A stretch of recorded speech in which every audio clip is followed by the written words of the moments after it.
साथियों, अपनी बात समाप्त करने के पहले मैं कहना चाहता हूं, जिन भारत विरोधी और आतंकी संगठनों ने भारत माता के मस्तक पर हमला करके कई परिवारों के सिंदूर मिटाए थे, उन्हें भारतीय सेना ने ऑपरेशन सिंदूर के माध्यम से इंसाफ दिलाने का काम किया है। भारत आतंकवाद के खिलाफ जब भी कोई कार्रवाई करेगा तो आतंकवादियों और उनके आकाओं के लिए सरहद पार की जमीन भी सुरक्षित नहीं रहेगी। अगर पाकिस्तान ने न केवल भारत के नागरिक इलाकों को निशाना बनाया, बल्कि मंदिर, गुरुद्वारा, गिरजाघर पर भी हमले करने का प्रयास किया कि भारत की सेनाओं की धमक उस रावलपिंडी तक सुनी गई, जहां पाकिस्तानी फौज का हेडक्वार्टर मौजूद। साथियों, आज लखनऊ में BrahMos integration and testing facility centre के उद्घाटन के शुभ अवसर पर मैं आप सबसे बातचीत करते हुए बेहद प्रसन्नता की अनुभूति कर रहा हूं। मेरी बड़ी इच्छा थी कि मैं स्वयं उपस्थित होकर आप सबके बीच मैं रहूं, आप सबसे मैं सीधा संवाद करूं, पर मैं क्यों नहीं आ पाया, यह बात आप सभी जानते हैं। अभी जिस परिस्थिति से हम गुजर रहे हैं, उसे देखते हुए मेरा दिल्ली में रहना यह अति आवश्यक था। इसलिए मैं वीडियो कॉन्फ्रेंसिंग के माध्यम से आप सभी से जुड़ रहा हूं। मैं भले ही आपके बीच नहीं आया, लेकिन अपने उत्साह के माध्यम से आप मुझ तक जरूर पहुंच गए हैं। यह अपने आप में एक संदेश है। चाहे हम किसी भी परिस्थिति में रहें, यह देश चलता रहेगा और हमारा काम नहीं रुकेगा। किसी भी स्थिति में हमारा संवाद नहीं टूटेगा। साथियों, आज का दिन हमारे शहर लखनऊ और हमारे राज्य उत्तर प्रदेश और हमारे पूरे देश के लिए एक ऐतिहासिक दिन है।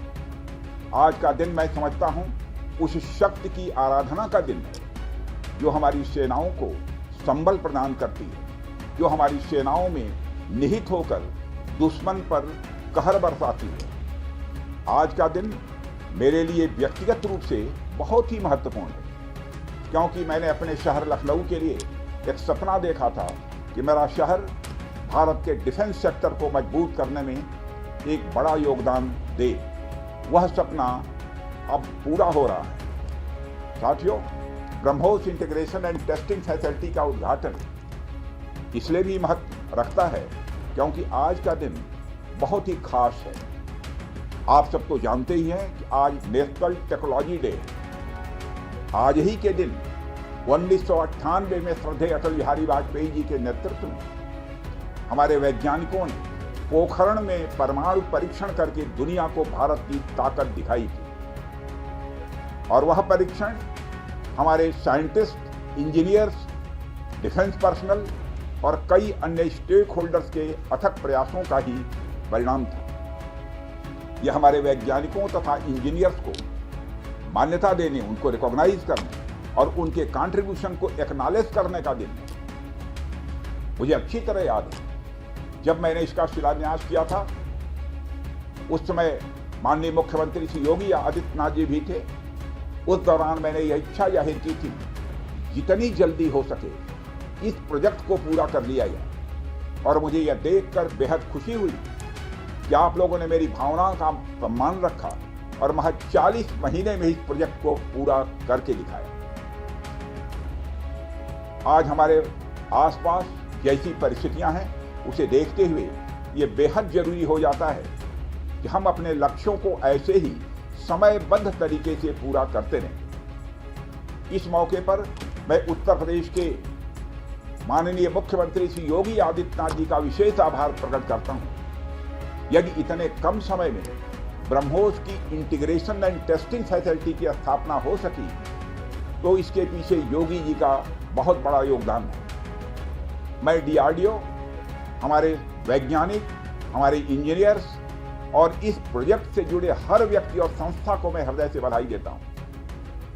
आप लोगों ने दिन रात मेहनत करके इस इंटीग्रेशन एंड टेस्टिंग फैसिलिटी को खड़ा किया है। देश भर के वैज्ञानिक, इंजीनियर्स और युवाओं का योगदान हमें इस फैसिलिटी सेंटर में देखने को मिलेगा। मैं आपकी मेहनत और लगन को नमन करता हूं।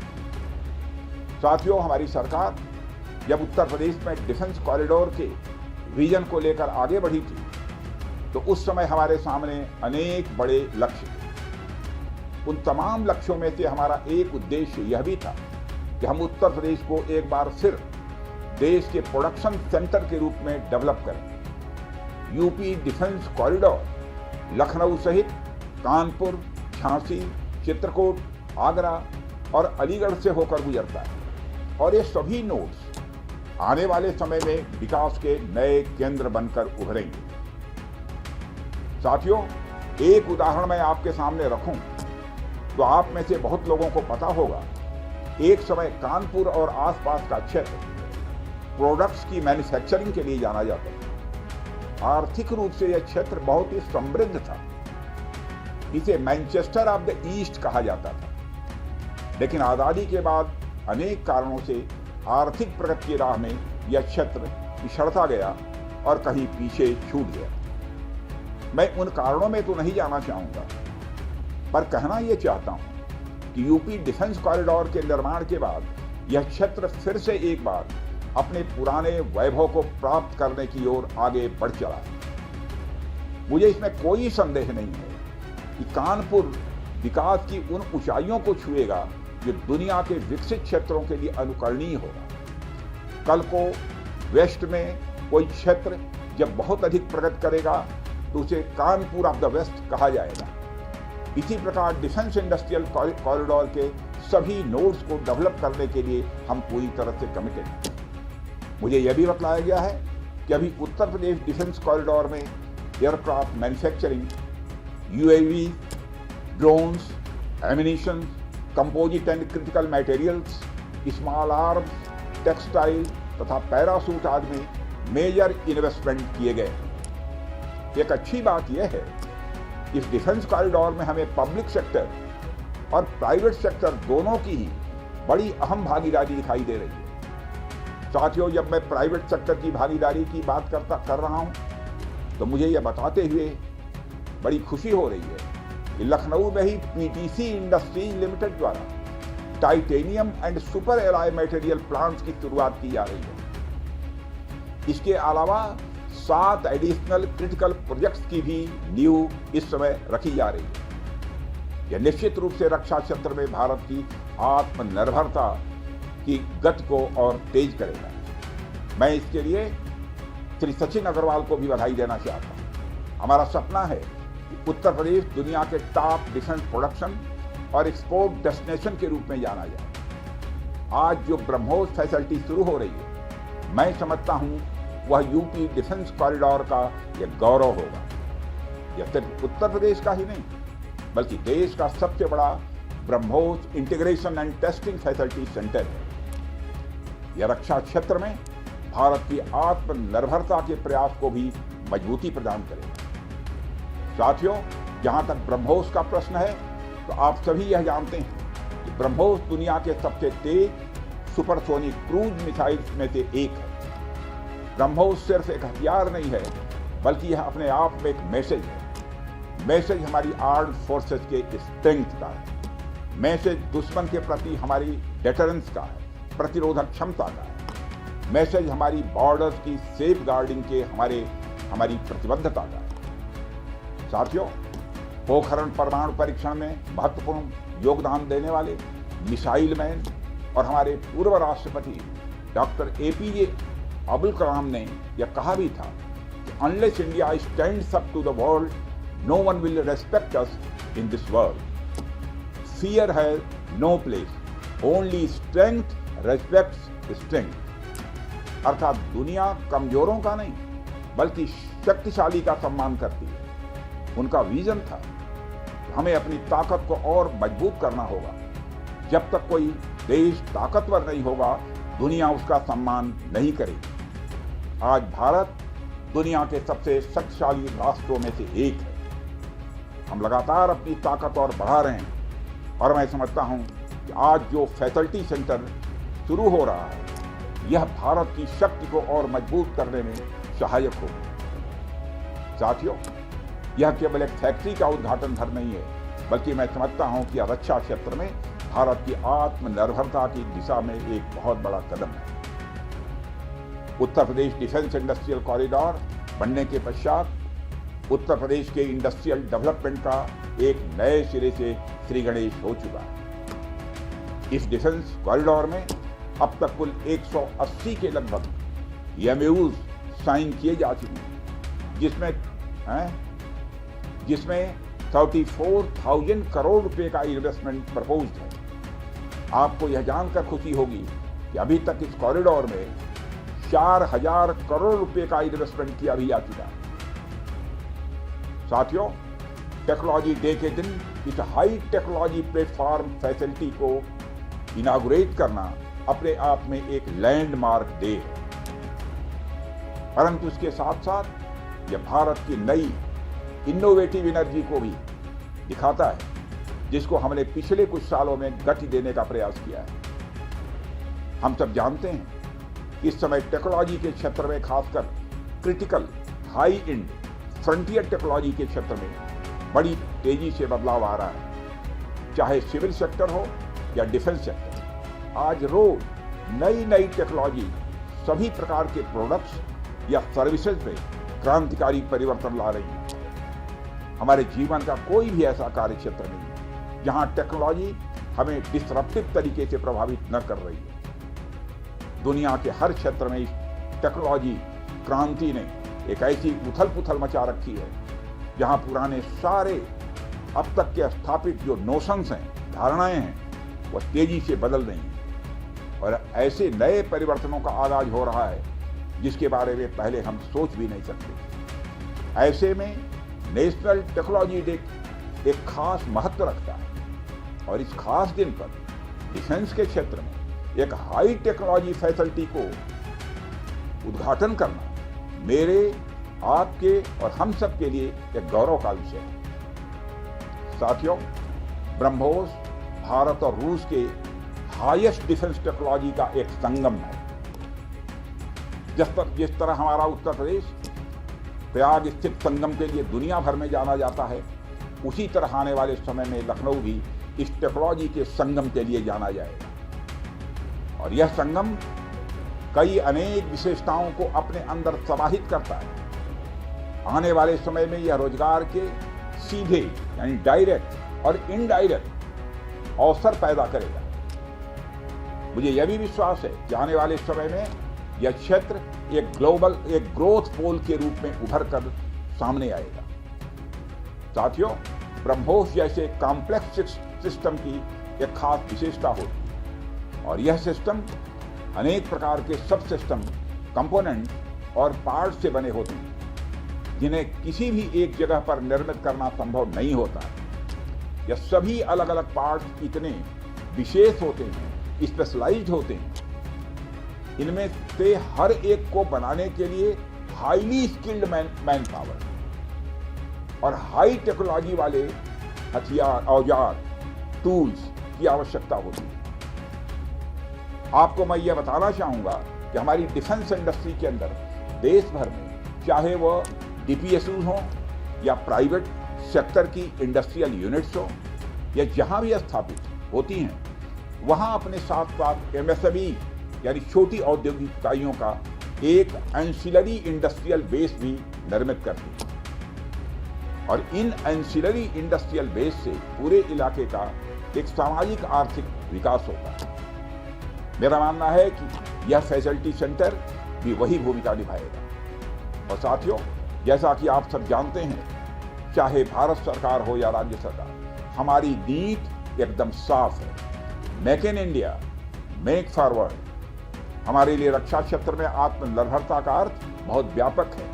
हम इस विचार के साथ आगे बढ़ रहे हैं कि हमें खुद के लिए जो आर्म्स एंड इक्विपमेंट बनाना ही है, साथ ही साथ में पूरी दुनिया को एक्सपोर्ट भी करना है। साथियों, दुनिया की मिलिट्री मार्केट में अपार संभावनाएं हैं। हाल ही में मैं Stockholm International Peace Research Institute की एक रिपोर्ट पढ़ रहा था। उसमें उन्होंने यह बताया है कि वर्ल्ड मिलिट्री एक्सपेंडिचर 2024 में बढ़कर $2,718 बिलियन हो गया। आप सोचिए, आर्म्स एंड इक्विपमेंट का इतना बड़ा मार्केट हमारी राह देख रहा है। इसलिए हमें बेहद मजबूती से भारत को दुनिया के लिए एक अट्रैक्टिव डिफेंस प्रोडक्ट हब के रूप में विकसित करने की ओर आगे बढ़ना ही होगा। आज का दिन उस विचार की तरफ बढ़ाया गया हमारा एक और ठोस कदम है। इन सारी चीजों ने मिलाकर उत्तर प्रदेश में डेवलपमेंट का एक इकोसिस्टम तैयार किया। इसी कारण हम उत्तर प्रदेश में डिफेंस कॉरिडोर का भी निर्माण कर पाए। हमने लखनऊ में डिफेंस एक्सपो का भी आयोजन किया। हमने डीआरडीओ के टेस्टिंग सेंटर DTTC की भी स्थापना की और आज जिस ब्रह्मोस फैसिलिटी का उद्घाटन यहाँ हो रहा है, इस फैसिलिटी की शुरुआत से ही लगभग 500 डायरेक्ट और 1000 इनडायरेक्ट रोजगार सृजित होंगे। यह भी कहीं न कहीं उस इकोसिस्टम के कारण ही संभव हो पाया है जो श्री योगी आदित्यनाथ जी ने यहाँ डेवलप किया है। यानी हमारी डबल इंजन की सरकार उत्तर प्रदेश में खेल से लेकर खेत तक, कल्चर से लेकर कनेक्टिविटी तक, पुलिस से लेकर पॉलिसी तक और टेक्नोलॉजी से लेकर टूरिज्म तक हर क्षेत्र में विकास कर रही है। इसलिए मैं उत्तर प्रदेश सरकार को पुनः बधाई देता हूं। हर तरीके से उत्तर प्रदेश और भारत के डेवलपमेंट को लेकर हमारा संकल्प, हमारा समर्पण और हमारी प्रतिबद्धता और भी मजबूत होती जा रही है। साथियों, 11 मई को पोखरण से जो आत्मविश्वास प्रारंभ हुआ था, आज लखनऊ में वह और मजबूत हो रहा है। साथियों, अपनी बात समाप्त करने के पहले मैं कहना चाहता हूं, जिन भारत विरोधी और आतंकी संगठनों ने भारत माता के मस्तक पर हमला करके कई परिवारों के सिंदूर मिटाए थे, उन्हें भारतीय सेना ने ऑपरेशन सिंदूर के माध्यम से इंसाफ दिलाने का काम किया है और इसके लिए आज सारा देश भारतीय सेनाओं का अभिनंदन कर रहा है। ऑपरेशन सिंदूर सिर्फ एक सैन्य कार्रवाई भर नहीं है, बल्कि भारत की राजनैतिक, सामाजिक और सामरिक इच्छा शक्ति का प्रतीक है। यह ऑपरेशन आतंकवाद के खिलाफ भारत की दृढ़ इच्छा शक्ति का और सैन्य शक्ति की क्षमता और संकल्प शक्ति का भी प्रदर्शन हमने दिखाया है। भारत आतंकवाद के खिलाफ जब भी कोई कार्रवाई करेगा तो आतंकवादियों और उनके आकाओं के लिए सरहद पार की जमीन भी सुरक्षित नहीं रहेगी।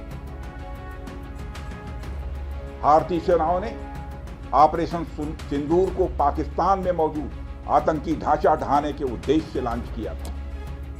हमने उनके आम नागरिकों को कभी निशाना नहीं बनाया था, मगर पाकिस्तान ने न केवल भारत के नागरिक इलाकों को निशाना बनाया, बल्कि मंदिर, गुरुद्वारा, गिरजाघर पर भी हमले करने का प्रयास किया। भारतीय सेना ने शौर्य और पराक्रम के साथ साथ संयम का भी परिचय देते हुए पाकिस्तान के अन्य ठिकानों पर भी प्रहार करके करारा जवाब दिया। हमने केवल सीमा से सटे सैन्य ठिकानों पर ही नहीं कार्रवाई की, बल्कि भारत की सेनाओं की धमक उस रावलपिंडी तक सुनी गई जहां पाकिस्तानी फौज का हेडक्वार्टर मौजूद। मित्रों, भारत में आतंकवादी घटनाएं करने और कराने का क्या अंजाम होता है, यह पूरे विश्व ने उरी की घटना के बाद देखा, जब हमारी सेना ने पाकिस्तान में घुसकर सर्जिकल स्ट्राइक की। पुलवामा के बाद देखा, जब बालाकोट पर एयर स्ट्राइक की गई, और अब पहलगाम की घटना के बाद दुनिया देख रही है कि जब भारत ने पाकिस्तान के भीतर घुसकर मल्टीपल स्ट्राइक्स की।